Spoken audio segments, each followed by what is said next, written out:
Hey folks, it's Ben. I'm here in my 1992 Pontiac Transport.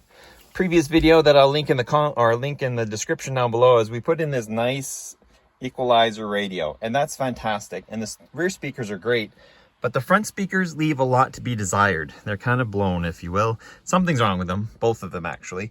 And so the only real access, there is a Haynes manual that says you can pry these off, but I don't think that's the route to go. I think we need to lift the front dash pad up. So that's what this video is going to about, is we're going to lift the dash pad up. And I've got some Amazon cheap speakers here. How cheap are they? We're about to find out, but they can't be any worse than the speakers that are on the front of this thing. And then I cheated and I just went ahead and got some plug-in adapters. So this will plug in from the GM connection to those speakers. So I'm actually not even doing any soldering or anything. We're just swapping speakers today. First 4 screws we're going for are around the instrument cluster. So we have a Phillips screw here, here, here, and here. So let's remove those 4 screws and set them aside. Those came out without issue. Next is we have 2 that are under the little defroster vents here. And so there's this one here, and there's one on the other side in the shadows there. You gotta be very careful here because you do not want to break this 30-year-old plastic unless you happen to have a red, okay, unless you happen to have a red band laying around. This looks to be a 7mm, so I'm gonna have to go get a little socket for that, and I will take this one out and gently pop that one out and take it out as well.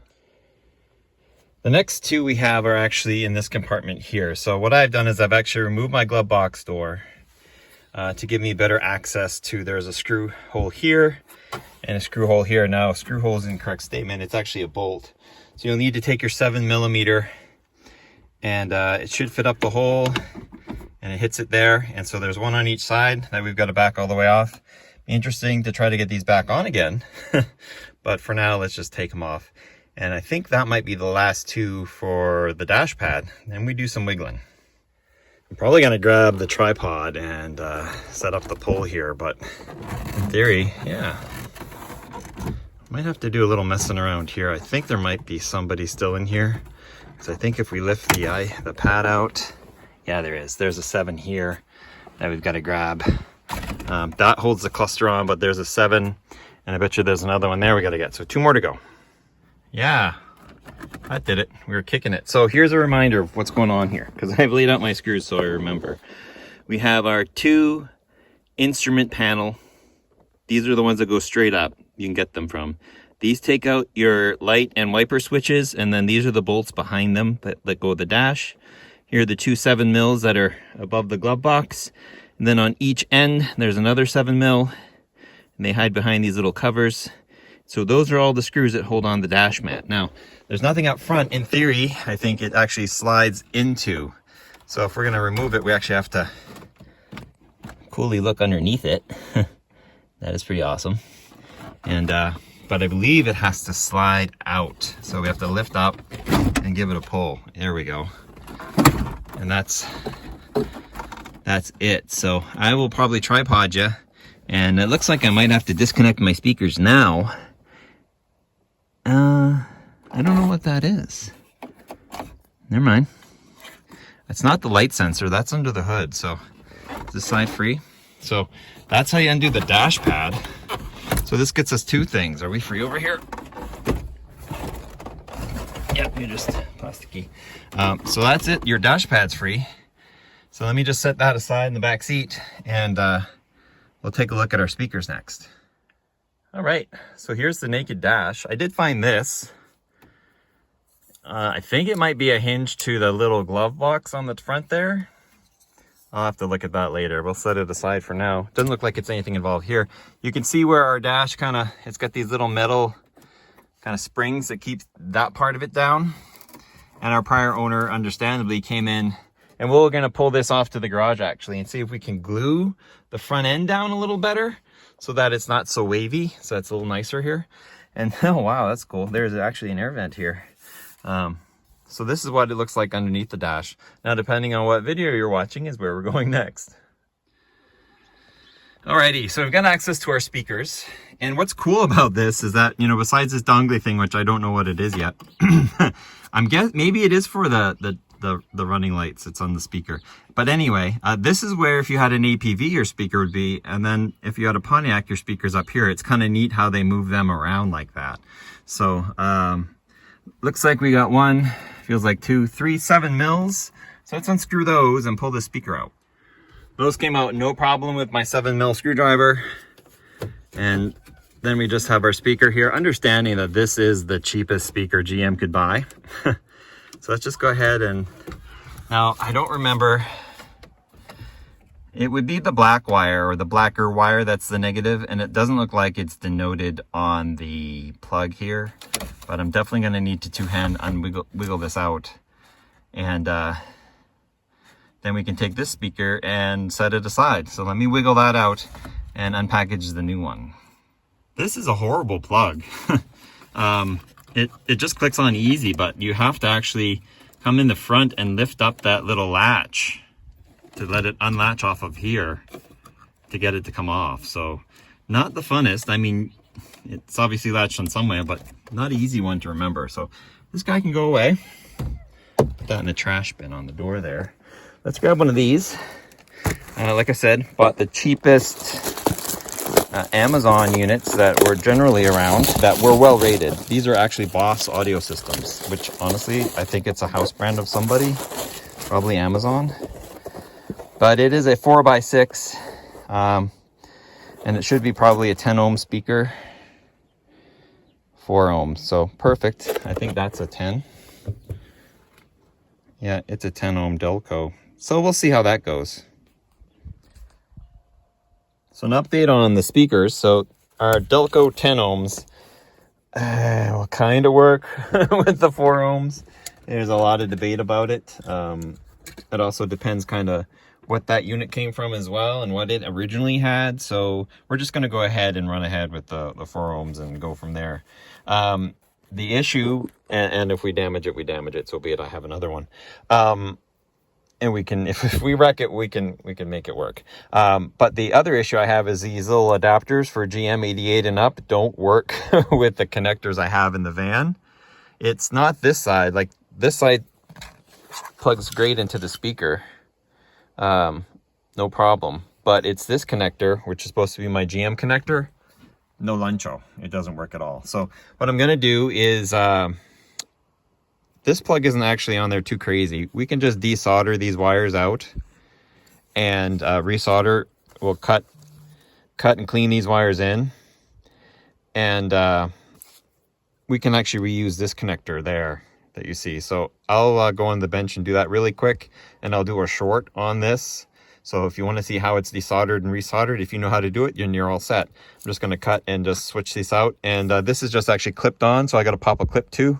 I need a small screwdriver to get it off though. So we'll actually just reuse the stock connector without damaging anything. Not that I'd ever use these speakers again.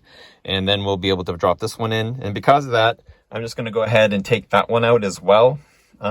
It's got 3 7s as well. And so we'll do that.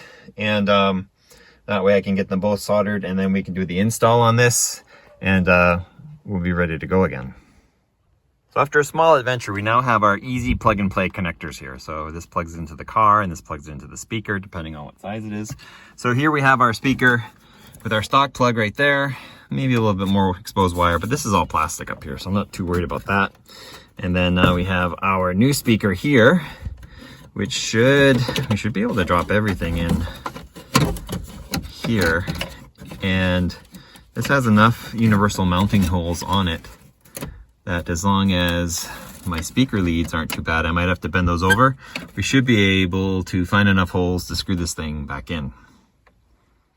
I think the ultimate solution for the low ohmage would be double up the speakers. If you put them in series, then you're running 8 ohms a speaker and you'd be that much louder. You'd have 100 watts out of each one because this one does fit right in that compartment like it should. But of course you'd have to then cut a hole in your dash pad, but just an idea. So they're plugged in, they're screwed down.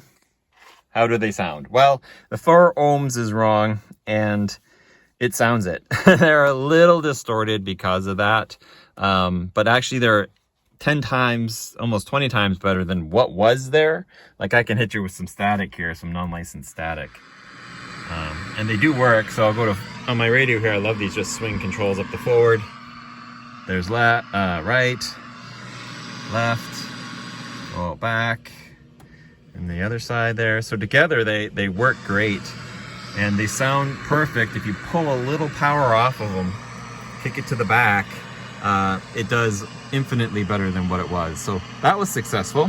So now that these are swapped out, we got to put our dash pad back on, and we'll be done. That's pretty good news. So let's go ahead and do that, and sweet. Alrighty, so whatever video you were watching, we're at the same place now again where we need to restore the dash pad onto the dash. So I have repaired that, and it's here on my lap. So I'm just going to go ahead and throw it back up on the dash, and we'll do some tweaking to get it to fit. Note, careful of the new speakers or old speakers. Let's not damage those putting this back on. I'll be honest with you, I always assumed that the connection of the dash pad to the vehicle would be much harder than it actually is. So I just slid my little tabs into the 4 spots that were shown, and that was that. It set right down.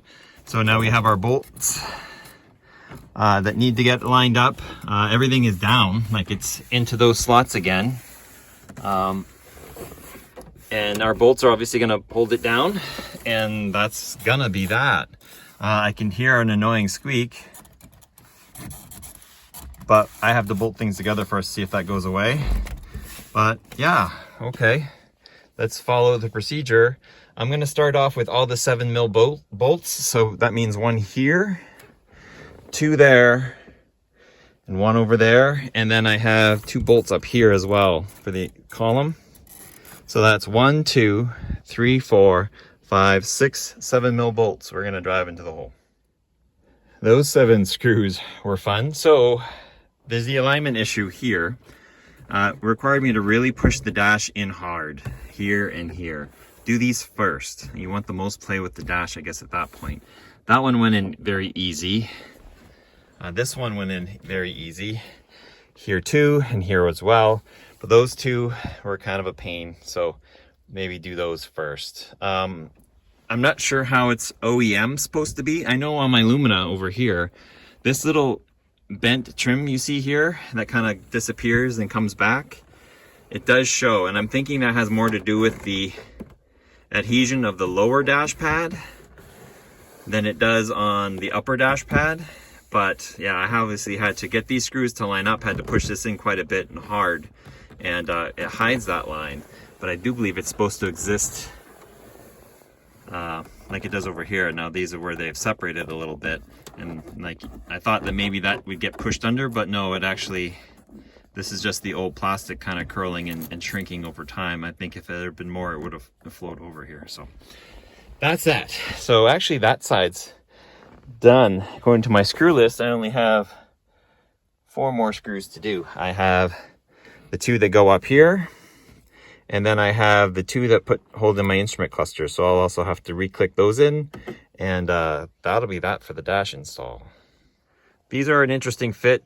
Number one, they're different shapes. So the one with the kind of the point towards it is actually the dash one. I guess that's to fit the contour better. And they don't actually have a clip. They actually kind of just snap in. So it's one of those, take a look at it, and it doesn't go that way because it makes sense that way to blow up, I guess, but maybe it will fit. But you just kind of have to maybe take a picture of it beforehand.